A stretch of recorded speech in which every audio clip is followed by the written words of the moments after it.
ശരീരം തൊലി കറുത്തവരാണെങ്കിൽ പോലും ചില ആളുകളെ കാണാൻ മുഖത്തൊരു ഐശ്വര്യം എന്നൊക്കെ നമ്മൾ പറയുമല്ലോ, അതുണ്ടാവാൻ എന്ത് ചെയ്യണം? ഇൻഷാ അല്ലാഹ് മുഖത്ത് നമ്മൾ ക്രീം തേക്കുന്നതിന് പകരം ഒരു ആത്മീയമായ ക്രീം പറഞ്ഞു തരാം.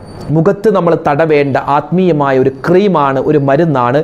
അള്ളാഹുവിൻ്റെ ഇസ്മുകളിൽപ്പെട്ട, അള്ളാഹുവിൻ്റെ പേരിൽപ്പെട്ട 2 ഇസ്മുകൾ. ഏതാണ്? വുദൂവിന് ശേഷം നമ്മൾ ദുആ പറയുമല്ലോ, വുദൂവിൻ്റെ ശേഷമുള്ള ദുആ. അത് കഴിഞ്ഞിട്ട് യാ മുസവ്വിറു യാ നൂറു യാ അല്ലാഹ്. എങ്ങനെ? യാ മുസവ്വിറു യാ നൂറു യാ അല്ലാഹ്, യാ മുസവ്വിറു യാ നൂറു യാ അല്ലാഹ്, യാ മുസവ്വിറു യാ നൂറു യാ അല്ലാഹ് എന്ന് 7 പ്രാവശ്യം പറയുക. യാ മുസവ്വിറു യാ നൂറു യാ അല്ലാഹ്, യാ മുസവ്വിറു യാ നൂറു യാ അല്ലാഹ്, യാ മുസവ്വിറു യാ നൂറു യാ അല്ലാഹ്. 7 പ്രാവശ്യം പറയാൻ പറ്റില്ലെങ്കിൽ ഒരു 5 പ്രാവശ്യം, അല്ലെങ്കിൽ ഒരു 3 പ്രാവശ്യം, ഒന്ന് അതിലും സമയമില്ലെങ്കിൽ 1 പ്രാവശ്യമെങ്കിലും യാ മുസവ്വിറു യാ നൂറു യാ അല്ലാഹ് ഷ്ഫി എന്ന് പറഞ്ഞിട്ട് മുഖത്തിങ്ങനെ തടവുക.